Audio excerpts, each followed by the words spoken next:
Sono stata anch'io bambina di mio padre innamorata, per lui sbaglio sempre, sono la sua figlia sgangherata. Ho provato a conquistarlo e non ci sono mai riuscita, ho lottato per cambiarlo, ci vorrebbe un'altra vita.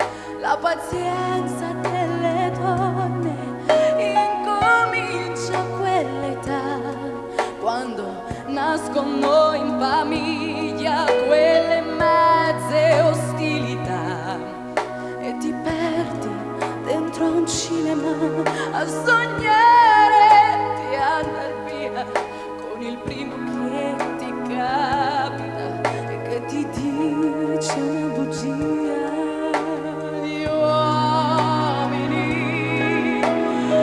Non cambiano, fanno i soldi per comprarti e poi ti vendono la notte. Gli uomini ti cambiano e tu piangi mille notti di perché, e invece gli uomini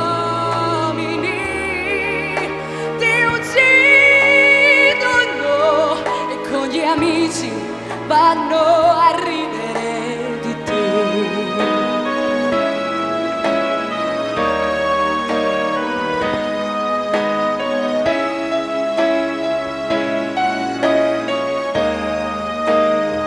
E piansi anch'io la prima volta, stretta a un angolo e sconfitta.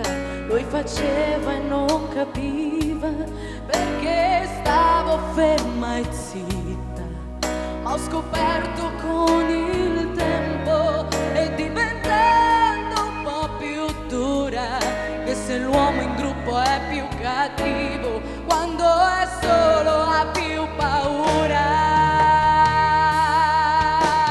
Gli uomini no, non cambiano, fanno i soldi per comprarti e poi ti vendono la notte.